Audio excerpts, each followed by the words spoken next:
Meus pais me disseram que não haveria espaço suficiente para mim no retiro anual da família. Então, eles convidaram 118 pessoas. Todos os meus 6 irmãos, suas famílias, parentes por afinidade, até primos e amigos.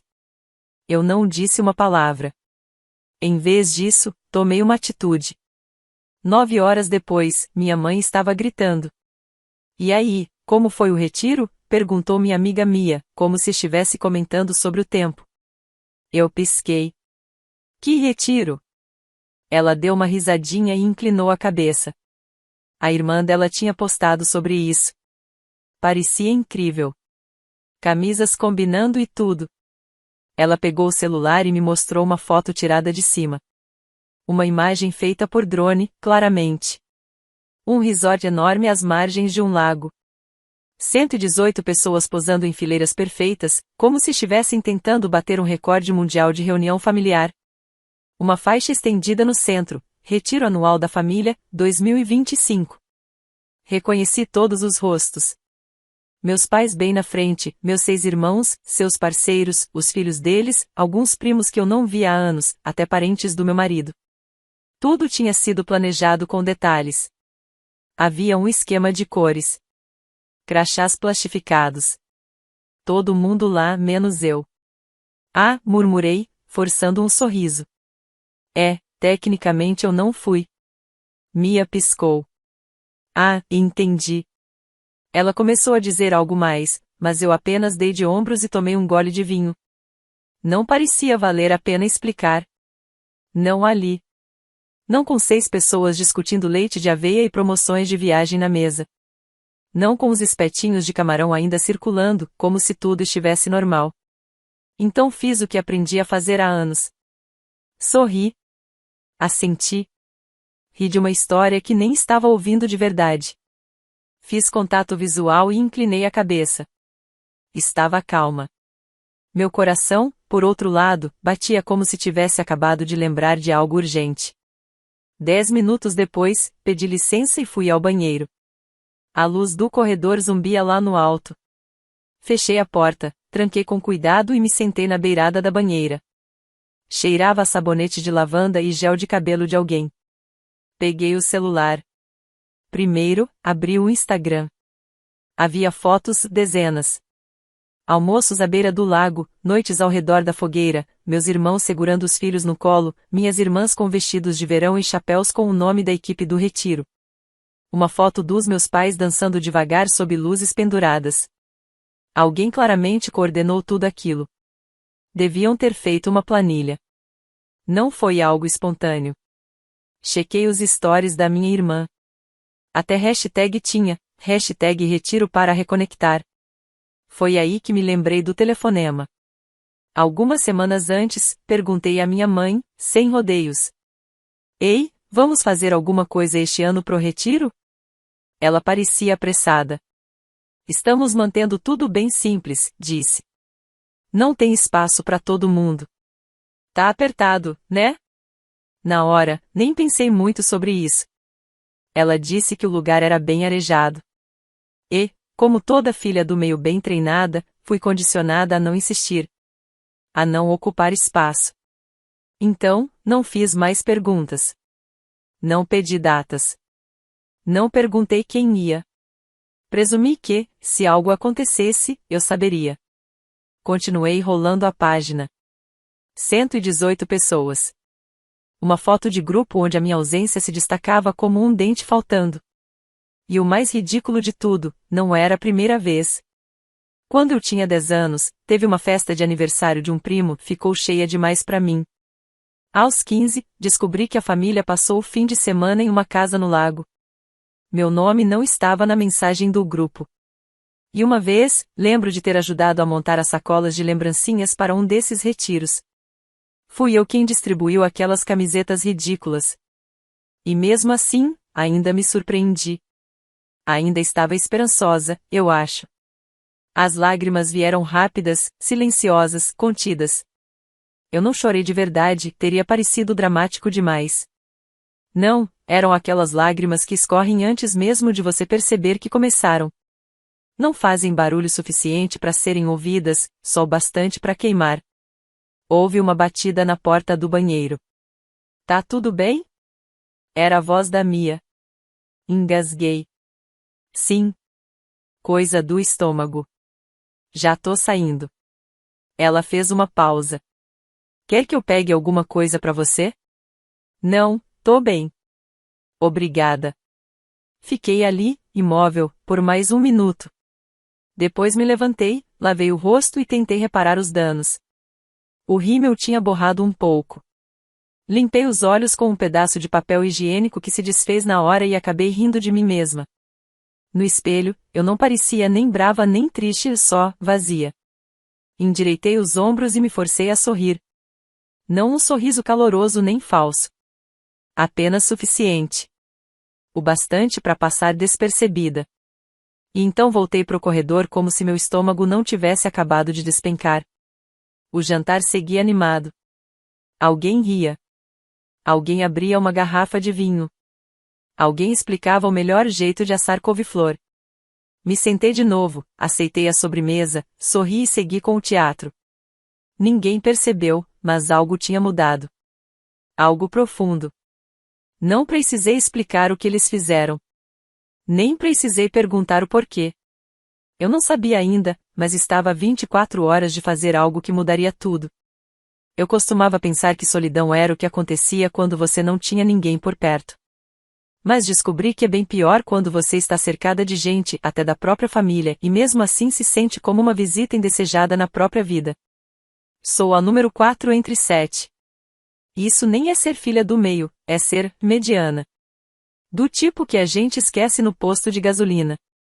O que, aliás, aconteceu uma vez. Eles perceberam antes de sair do estacionamento, então talvez não conte. Minha família é grande, barulhenta e musical. Como uma versão caótica dos Von Trapp, sem os nazistas, mas ainda meio opressivo.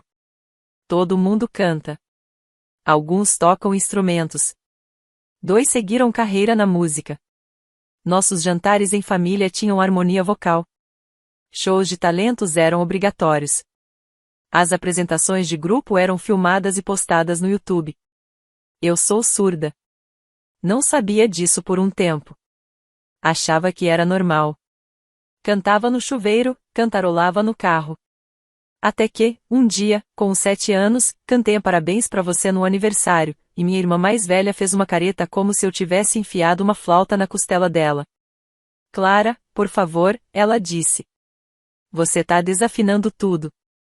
Eu não sabia o que aquilo queria dizer, mas o riso ao redor explicou. Virou piada. Clara, a poluidora sonora. Clare, a destruidora de vibrações. Teve uma vez que meu irmão fez uma tabela classificando todos os 7 irmãos por talento musical. Eu não estava nela. Na legenda, ele escreveu: algumas coisas não podem ser medidas. Eu tentei ser engraçada, achando que pelo menos nisso eu podia ter destaque. Mas minhas piadas nunca batiam direito. Humor seco não tem muita graça numa sala cheia de gente que acha que cair da cadeira é o auge da comédia. Eles inventaram o termo uma Clara. Era o nome que davam pra piada que ninguém ria. E a gente até usava entre si. Foi uma piada, Clara. Eles cresciam, mesmo quando eu não estava na sala. Uma vez, perguntei à minha mãe se ela achava que eu era engraçada. Ela sorriu como se eu tivesse perguntado se eu podia voar. Você é inteligente, ela disse. Mas divertida, não exatamente. Depois disso, parei de tentar. Na escola, testava meu humor com os amigos, mas sempre me retraía, com medo do silêncio que vinha depois. Aprendi a ser quieta, prestativa, agradável. Funcionava melhor assim. Anos depois, comecei a escrever coisas. Pensamentos engraçados, principalmente pedaços de esquisitices transformadas em esboços.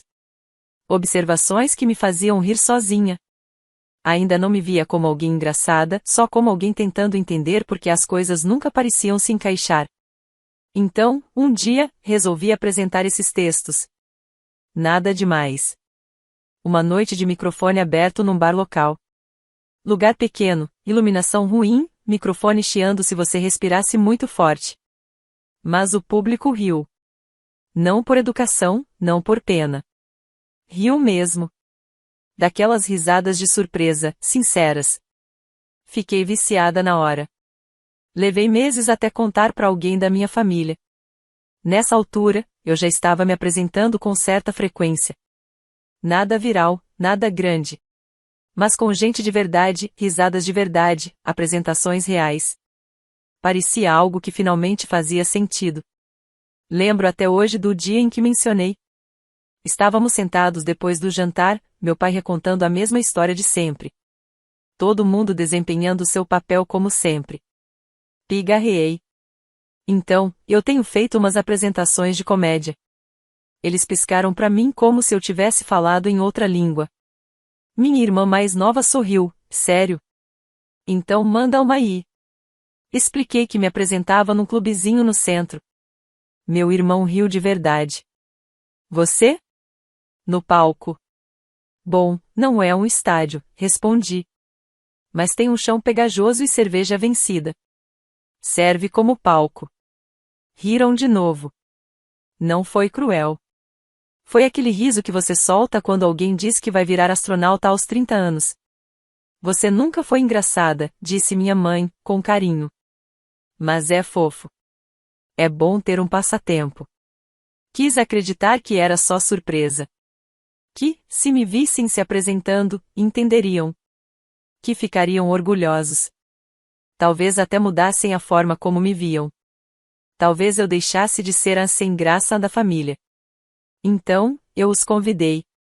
Escolhi um bom show. Sexta-noite, público bacana, clima acolhedor. Usei uma blusa nova, ensaiei meus 7.000 vezes, cheguei cedo para reservar os melhores lugares. Fiquei olhando para a porta enquanto as pessoas chegavam.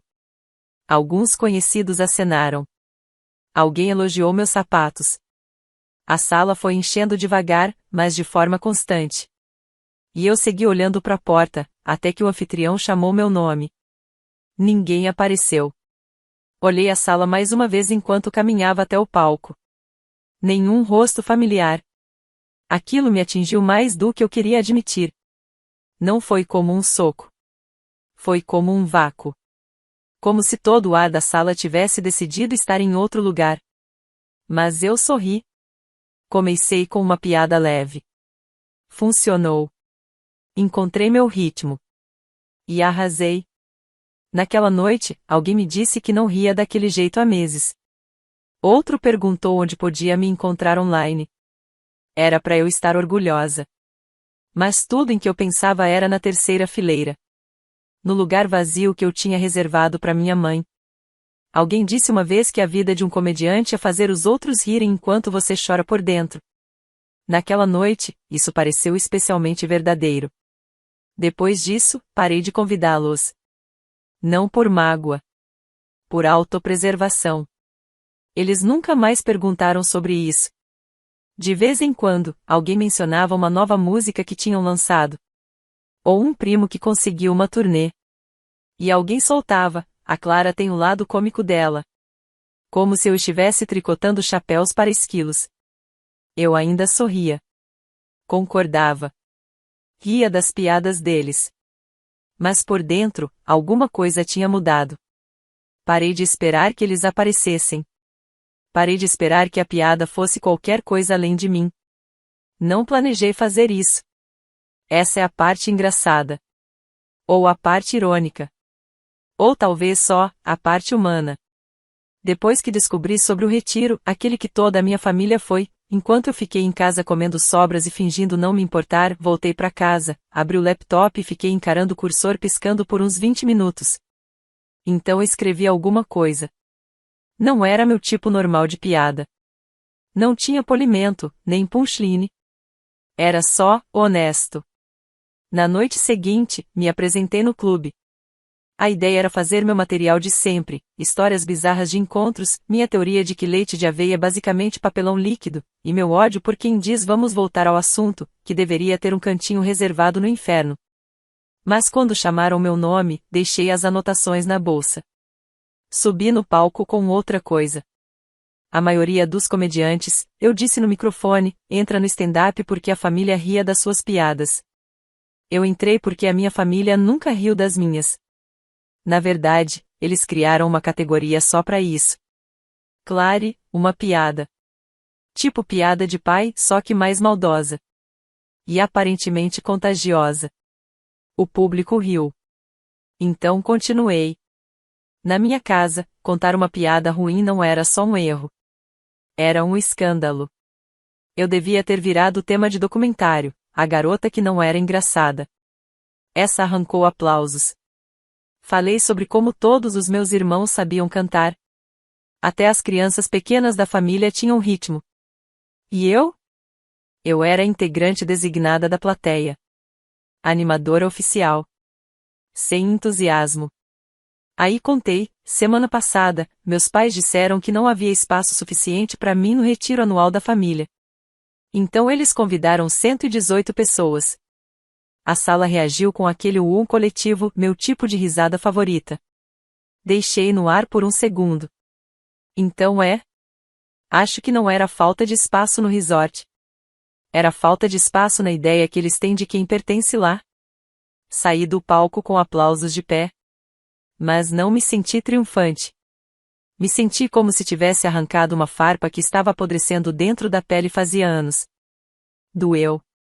Mas finalmente consegui respirar. No dia seguinte, às 7h03 da manhã, meu celular tocou. O nome da minha mãe na tela. Deixei tocar. Tocou de novo. E de novo. Na quinta vez, atendi, mais por curiosidade mórbida do que qualquer outra coisa. Ela não disse alô. Não fez pausa nenhuma. Começou a gritar na hora. Como você teve coragem? Ela disse. Alguém viu o seu showzinho. Contaram pra gente o que você disse. Você nos humilhou. Nenhum você está bem? Nenhuma pergunta indiferente sobre o que eu tava pensando. Só ataque direto. Gritaria. Disse que foi só um set de 10 minutos. Nem mencionei nomes. Você não precisava, ela retrucou. Todo mundo sabe quem somos. Seus irmãos têm reputações a zelar. Você tá jogando a gente na lama só porque não conseguiu o que queria. Quer dizer, só porque não fui convidada, respondi, seca. Ou a gente ainda tá fingindo que isso não aconteceu? Silêncio. Você sabe o que seu irmão disse? Ela continuou. Que pode perder um contrato por causa disso. E sua irmã tá mortificada. Disse que tem gente chamando ela de falsa na internet. Então, quer dizer que as pessoas acreditaram em mim? Silêncio de novo. Entendi. Ela desligou. Não chorei. Também não fiquei com raiva. Senti outra coisa. Algo mais frio. Como se eu tivesse ouvido pela 100ª vez que a imagem deles era mais importante do que eu. Na hora do almoço, o grupo da família explodiu de mensagens. Minha irmã me mandou um textão, quase uma novela, dizendo que sempre me apoiou. O que é engraçado, considerando que uma vez ela disse pro namorado que eu era emocionalmente vazia demais para ser engraçada. Meu irmão mandou um áudio que parecia um comunicado de imprensa, cheio de passivo-agressividade. Acho bem tóxico você usar questões familiares como parte da sua marca. Você sempre teve dificuldade com limites, né? Limites. Tipo aquele em que decidiram que eu não devia ir a um retiro com 118 pessoas porque eu ocupava muito espaço. Uma prima apareceu dizendo que achava que eu tava exagerando. Provavelmente foi só um mal-entendido, ela escreveu. Como se eu tivesse interpretado mal um convite acidental para uma reunião de família, para todo mundo, menos eu. Uma tia disse que ia rezar por mim. Outra mensagem dizia que eu tinha partido o coração da minha mãe.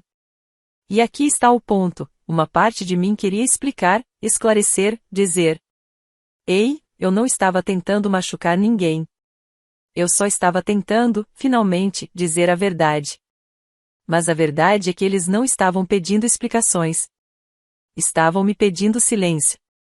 Estavam me pedindo para voltar a ser a filha do meio calada, que aguenta a pancada e ainda leva a culpa. E eu estava cansada. Naquela noite, gravei um vídeo. Não era stand-up. Não era sketch. Era só eu, sentada no sofá, de moletom, segurando uma caneca da qual eu nem estava bebendo. Oi, eu disse. Então, parece que algumas pessoas viram meu último set. E, aparentemente, incomodou. Parei. Respirei fundo. A questão é a seguinte. Se sua família disser por 20 anos que suas piadas não têm graça.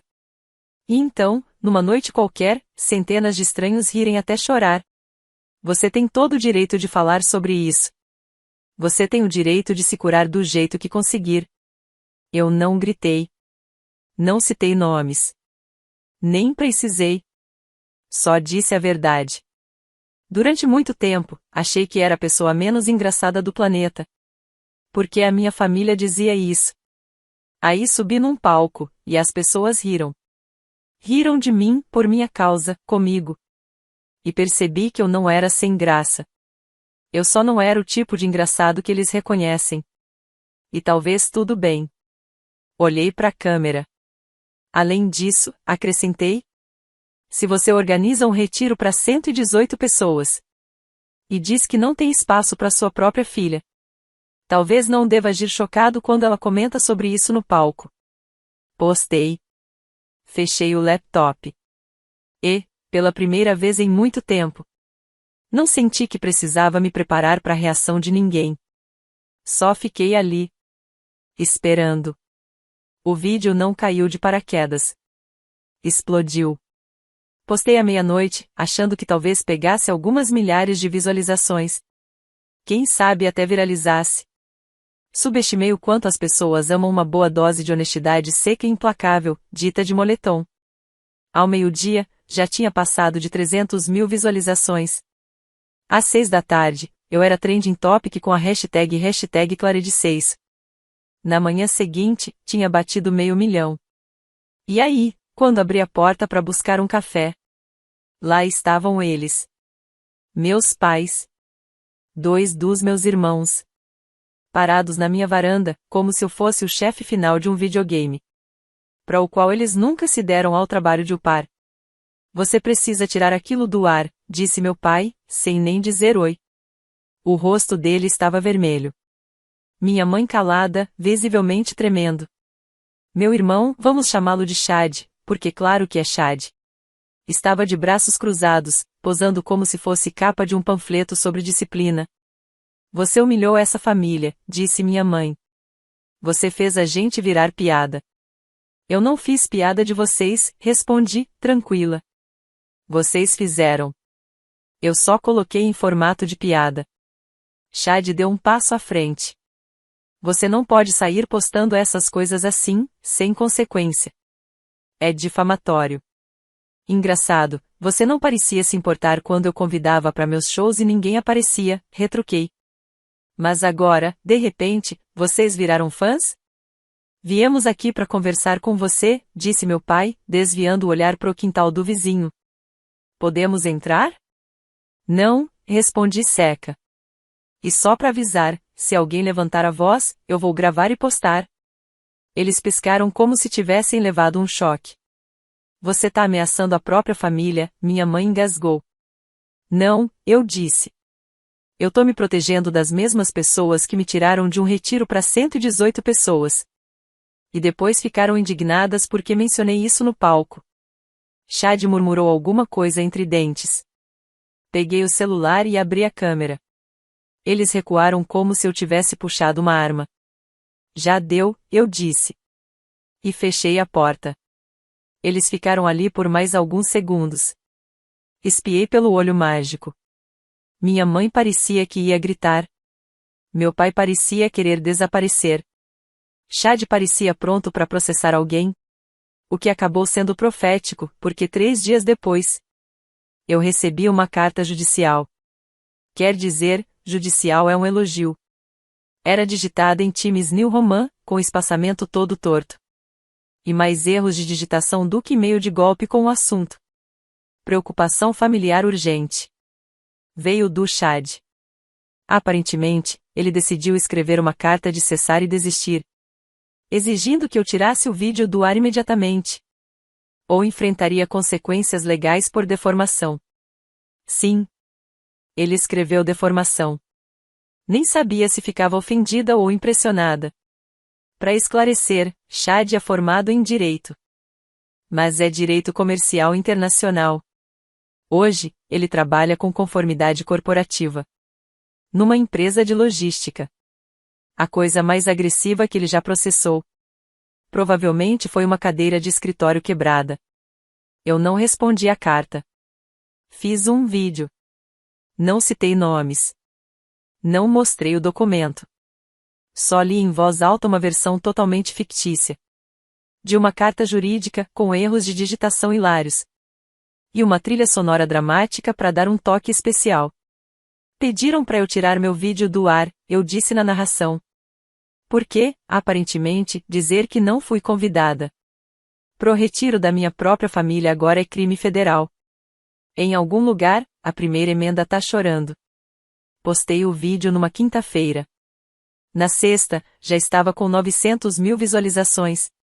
E 3 pedidos de entrevista. As pessoas amaram. Principalmente pela entrega seca. E a assinatura falsa no final. Atenciosamente, Chad, o executor. Uma gracinha. No sábado, eu bloqueei todo mundo. Todos eles. Ainda tinha uma parte de mim, bem lá no fundo. Que esperava que, talvez, alguém da família me procurasse e dissesse: Ei, a gente errou. Se não for agora, pelo menos um dia. Mas não. As mensagens eram todas sobre controle de danos. Aparência pública. Vergonha. Ninguém pediu desculpas. Ninguém perguntou como eu me sentia. Então eu dei a eles o que eles sempre quiseram. Silêncio. Um silêncio que eles nunca mereceram. Mas que com certeza ganharam por mérito. Os grupos de família foram desfeitos. Facebook? Bloqueado. Instagram? Arquivado. Spotify? Deletei todas as playlists que a gente tinha junto. Minha mãe me mandou uma última mensagem antes de ser bloqueada. Você transformou sua própria família em piada. Espero que esteja orgulhosa. E o fato é que eu não estava orgulhosa. Não exatamente. Mas também não estava envergonhada. Eu estava livre. As consequências não foram bonitas. Alguns dos meus irmãos que trabalham com música começaram a perder contratos menores. Parece que ninguém queria ser associado. A família sendo exposta publicamente. Ironicamente, eles também começaram a receber convites para podcast. Todo microinfluencer com um podcast chamado Vamos Falar Sobre Isso ou Cru e Real. Queria ouvir a versão deles sobre crescer com a Clara. Alguns toparam. Não usaram meu nome diretamente. Mas quando seu irmão vai num podcast chamado Família em Primeiro Lugar e diz: tem gente que próspera bancando a vítima. Não é exatamente um mistério para quem ele tá mandando recado. Enquanto isso, os youtubers fizeram o que sabem fazer. Fuçaram. Um achou o Facebook da minha mãe. Outro encontrou o nome do resort marcado numa foto de primo. E pronto, ligaram os pontos. Logo, alguns criadores começaram a entrar em contato com minha família. Teve até um que apareceu na porta da casa deles. Para pedir uma declaração. 2 semanas depois, meus pais venderam a casa. O motivo oficial? Redução de gastos. Mas a gente sabe que não foi isso. Eles se mudaram discretamente para outra cidade. Uma das minhas irmãs deletou todas as redes.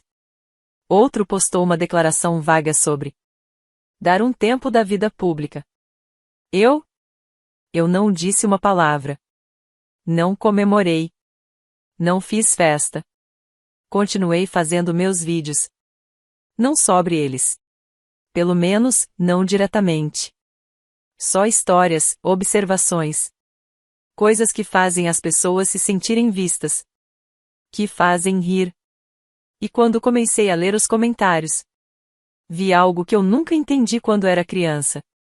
Me identifiquei. Obrigado por dizer o que eu nunca consegui. Achei que era só comigo.